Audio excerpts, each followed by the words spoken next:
Filho e do Espírito Santo. Amém. Muito bem, estamos aqui mais uma vez no nosso encontro semanal.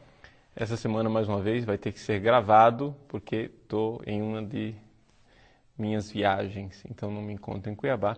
Não é possível fazer o nosso encontro ao vivo, mas fiz questão de deixar para vocês um tema para a semana. E eu gostaria de apresentar para vocês, hoje, um livro do Monsenhor Juan Cláudio Sanaúja.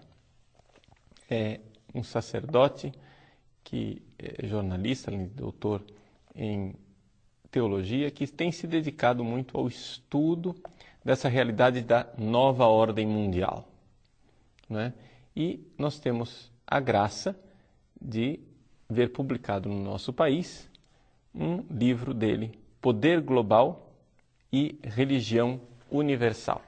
Esse livro foi publicado pela editora Ecclesiae, né? Então, está aqui, vocês vão encontrar no site da editora Ecclesiae, e eu gostaria de tratar do tema desse livro, apresentando o livro como tal, para incentivar a leitura dele para os nossos alunos e para aqueles que acessam o nosso site. Do que é que se trata? Em primeira coisa, é vocês entenderem que se trata de um homem que estudou profundamente o assunto. Então, tudo que você vai encontrar aqui neste livro é fartamente documentado, né? Monsenhor Sanaúja, quando afirma as coisas, afirma com inúmeras citações de pé de página. Então, não é assim uma pessoa que vê conspirações nas esquinas e, alucinado, começa a ver coisas. Não.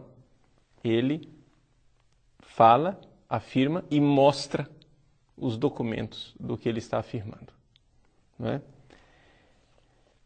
Trata-se, então, de um livro que está vendo, olhando para a política da ONU, sobretudo, dos últimos tempos, mas também das grandes fundações, né, mundiais, e vê que existe um projeto, existe uma espécie de sintonia entre aquilo que a ONU está fazendo, que as grandes fundações estão fazendo e que os movimentos neomarxistas estão fazendo ao redor do mundo. Todos eles têm um projeto de uma nova ordem mundial.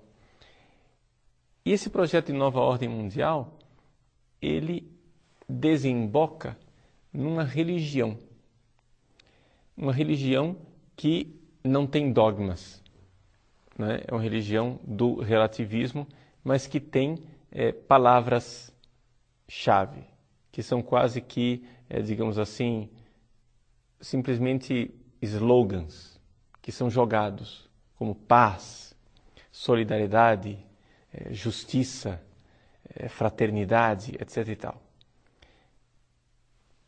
Então, trata-se de uma religião que não tem uma agenda moral judaico-cristã, não tem um ensinamento moral fixo, tudo é muito relativo, mas que usa, né, palavras que soam, palavras que falam ao homem moderno. E assim, essa nova religião, sem um Deus específico, sem dogmas, ela está baseada no relativismo moral, mas também numa espécie de neopaganismo, onde o ecologismo desempenha uma função importante.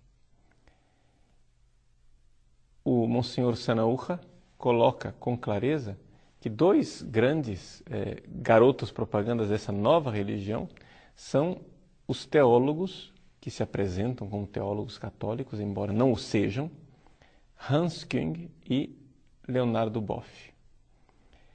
É interessante a gente ver o papel que o Leonardo Boff tem desempenhado em toda essa realidade, né?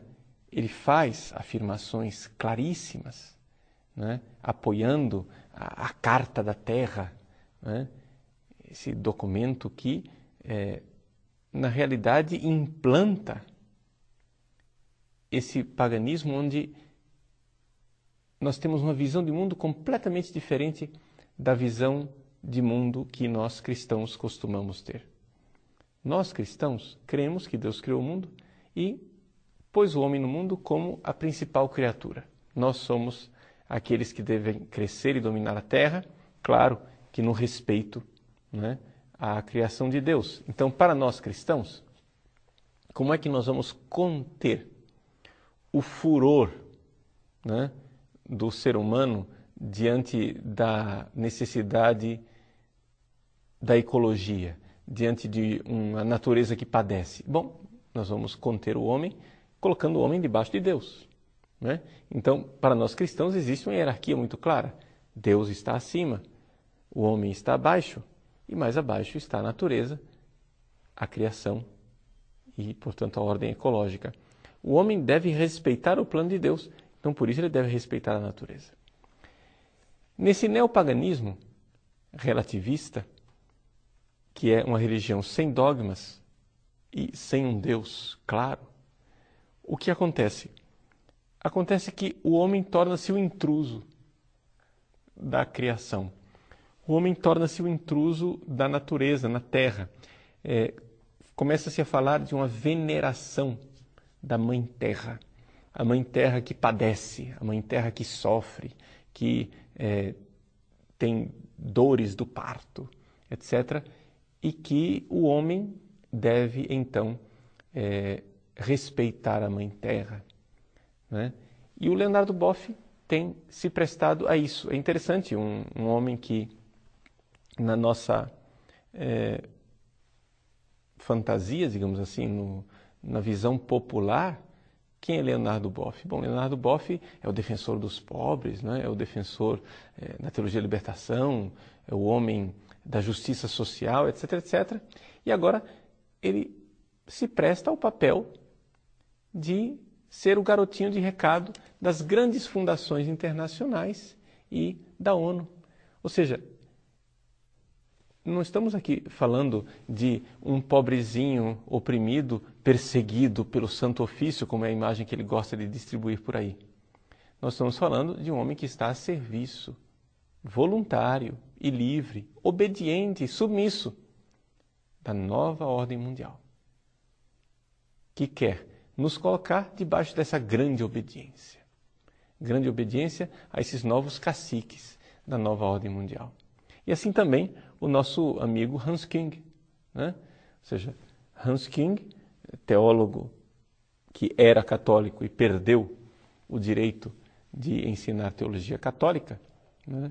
É importante lembrar que perdeu isso antes de Ratzinger ser prefeito da doutrina da fé, para não acharmos que tudo termina na conta do cardeal Ratzinger, né?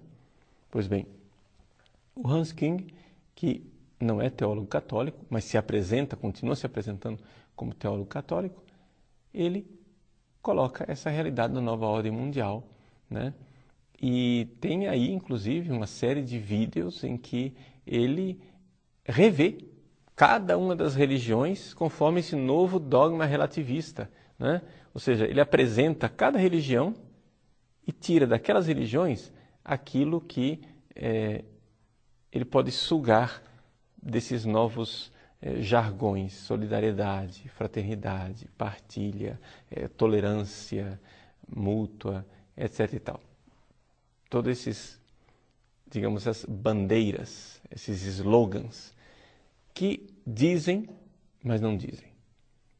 Ou seja, dão uma aparência de cristianismo, mas que na verdade são aquilo que o próprio cardeal Ratzinger já denunciou: um moralismo político. Ou seja, uma espécie de tintura moralizante que faz com que agentes políticos tenham uma boa aparência social, mas que no fundo, trata-se de pessoas relativistas que não são homens que abraçaram a ética judaico-cristã, ou seja, a moral judaico-cristã, que é o que nós, como cristãos católicos, cremos. Para apresentar um pouco o conteúdo desse livro, que já estou falando do conteúdo, né? Evidente, não é que eu vou começar agora. Já tudo isso que eu tenho dito está aqui. Vale muito a pena ler o livro todo, não é? Por exemplo, isso que eu estava comentando agora do moralismo político, vocês vão encontrar na página 83, não é? Leonardo Boff, como comissário da Carta da Terra, afirma, vejam só a afirmação de Boff, hein? Cresce a consciência de que temos uma única casa comum, o planeta Terra. Além disso, como espécie, formamos uma humanidade única e somos parte da Terra. Somos a própria Terra que, em um momento de sua evolução, começou a sentir, pensar e amar. A espécie humana está condenada a fazer o que faz porque é um parasita da Terra. Vejam a coisa, ou seja, o ser humano é um intruso. É muito melhor para a Terra que esse câncer desapareça. Ou seja, que o ser humano desapareça. Daí você, para tirarmos disso, veja, não estou dizendo que o Boff está dizendo isso, mas diante de tudo aquilo que a ONU pensa e diz, veja, essa Carta da Terra, de um lado, lembrando os direitos maravilhosos, sei lá, assim, do mico-leão dourado, essa mesma organização, que são as Nações Unidas, proclama o aborto como um direito da mulher, né? Ou seja, agora a mulher pode matar, porque, vejam, trata-se de uma tortura. A mulher ser obrigada a ter um filho é uma tortura. Olha o palavreado que eles usam para comover as pessoas. A mulher está sendo torturada. Onde é que ficam os direitos humanos? Então tornou-se direito matar uma pessoa. Você mata seu filho na barriga. Pronto. Entendeu? Veja, Leonardo Boff diz, o homem é um parasita, é muito melhor que esse câncer desapareça. Então, quanto mais seres humanos na face da Terra, pior. O câncer tem que desaparecer. Então, o controle populacional é uma prioridade. Eu não estou dizendo que Boff diz isso explicitamente, mas os companheiros do Boff dizem. Ou seja, o pessoal das Nações Unidas, a ONU Mulheres e Companhia Limitada. Não é? A Terra pode continuar, diz Leonardo Boff, tranquila, desenvolvendo outra forma de vida. A infraestrutura biológica é candidata a nos suceder porque é portadora de espiritualidade.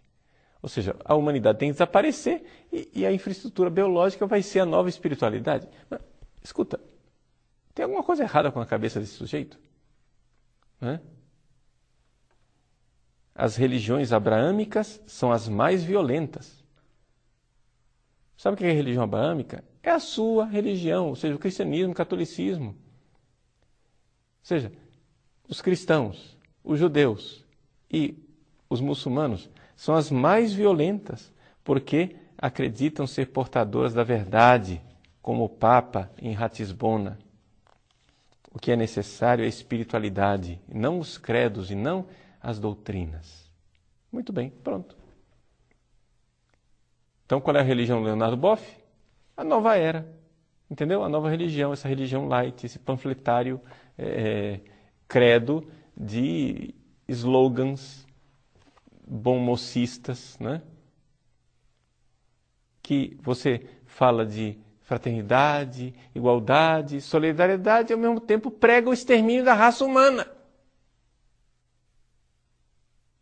É isso que nós estamos falando aqui. Então, assim, essa é o que eu apresentei até agora. Então, para dizer que não estou inventando coisas, né? Tá aqui. Para apresentar o conteúdo desse livro, que eu aconselho muito que vocês adquiram e leiam. Leiam o livro de Monsenhor Sanaúja. Né?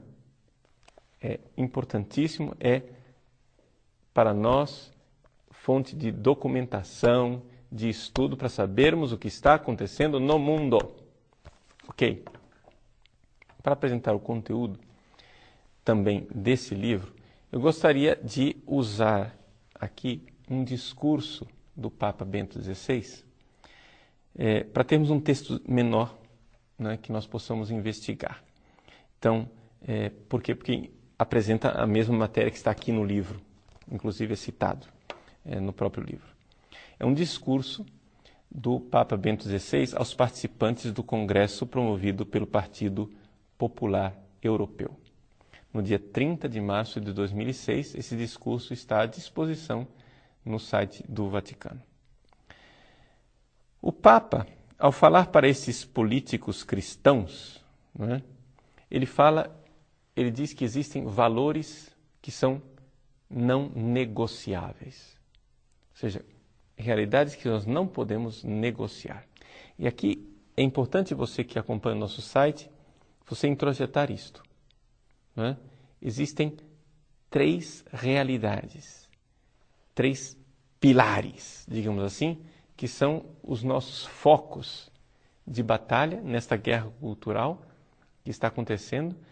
Se caírem essas 3 pilastras, cai o cristianismo. Não é? Então, o Papa identifica esses valores, esses princípios que não são negociáveis. Ele diz assim: entre esses vários princípios não negociáveis, emergem os seguintes. Então, ele cita 3. Primeiro, a tutela da vida em todas as suas fases, desde o primeiro momento da concepção até a morte natural. Então, esse é o primeiro princípio, a vida. Nós, seres humanos, os nossos princípios éticos, cristãos, não é? E também judaicos, nós cremos que nós não temos poder de tirar a vida, a não ser casos excepcionalíssimos, mas a vida tem a sua sacralidade, portanto, nós precisamos defender a vida, tutelar a vida. Esse é o princípio, a tutela da vida, o valor da vida, desde a concepção até a morte natural. Então aí entra o aborto, aí entra a eutanásia, não é? Que são 2 coisas que estão sendo praticadas, vividas e defendidas como direitos humanos. Nós já estamos falando que o aborto é apresentado pela ONU como direito humano. E não somente isso. A ONU, ela faz pressão sobre os países membros que não reconheceram esse direito. Então quer dizer o seguinte, que nós aqui no Brasil vamos ter que pegar uma coisa que hoje para nós é crime e transformar em direito. Olha que coisa. Isso aí é a nossa nação colocada pelo avesso. E não somente.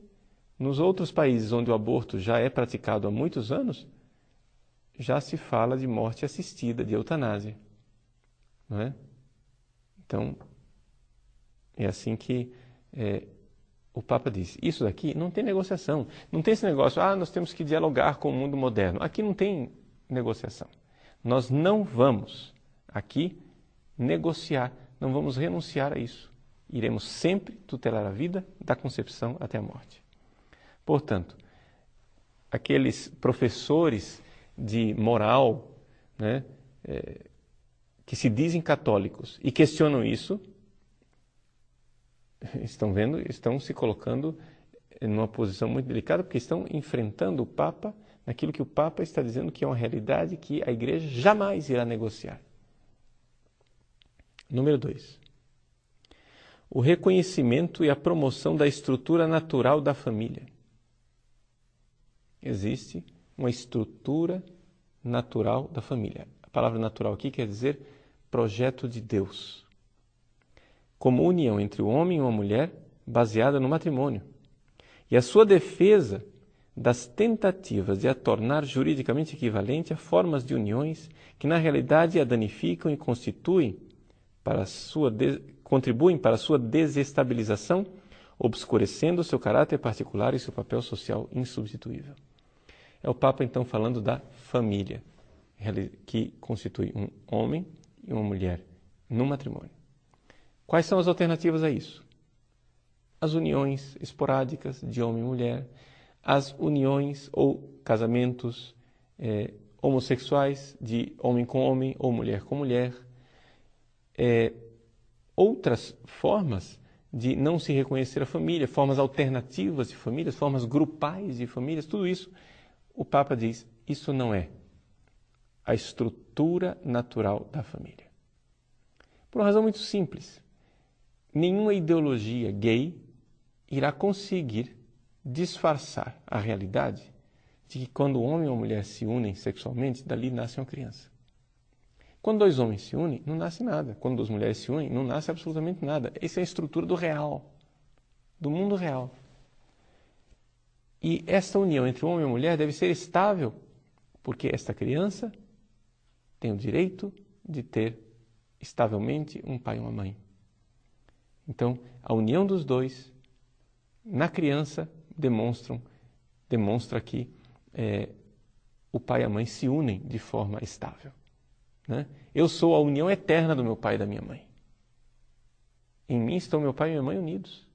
Então, é por isso que o matrimônio tem uma estrutura que está baseada na própria criação, né? Naquilo que Deus fez. Terceira coisa, a tutela do direito dos pais de educar os próprios filhos.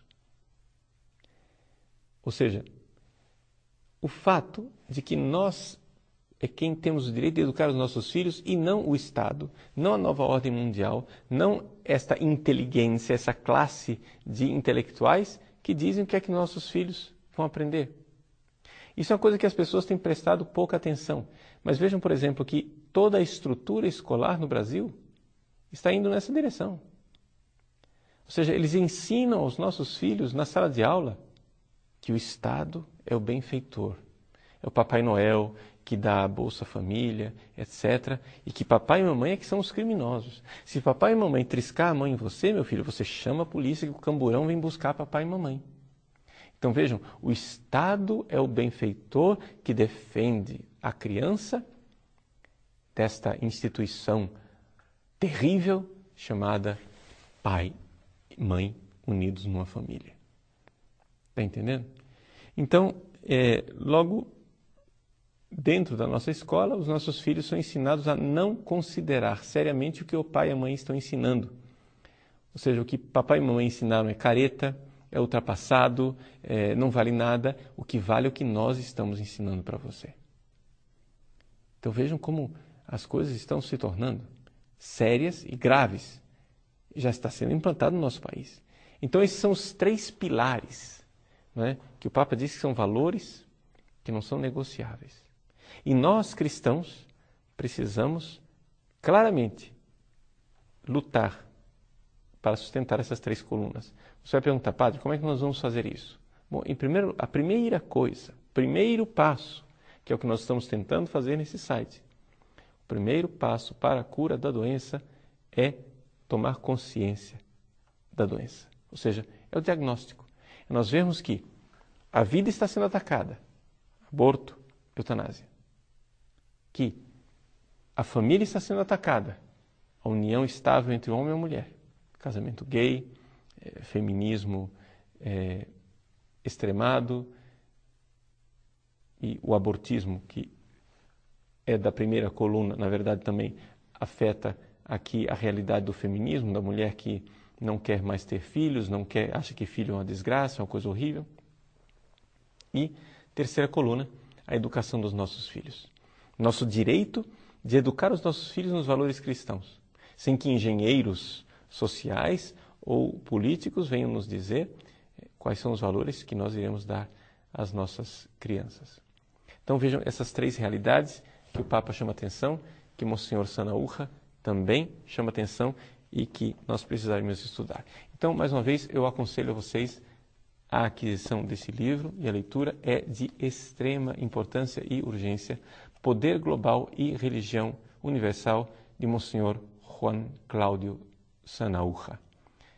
Vocês adquiram no site da editora Eclésia. Eclésia se escreve ECCLESIAE. eclésia.com.br. Farta documentação, bastante tarefa de casa para você. Então, boa leitura e vamos nos preparar. Primeiro passo, tomada de consciência. Primeiro vamos estudar, antes de dar a cara a tapa, antes de sairmos, nos organizarmos. Se nós não despertarmos os cristãos para o que está acontecendo, não vai adiantar a gente fazer grandes projetos. Então, despertar as pessoas, acordá-las, fazer as pessoas estudarem, saber o que está acontecendo. Deus abençoe você e até a semana que vem com a aula ao vivo, se Deus quiser. Em nome do Pai, e do Filho, e do Espírito Santo. Amém.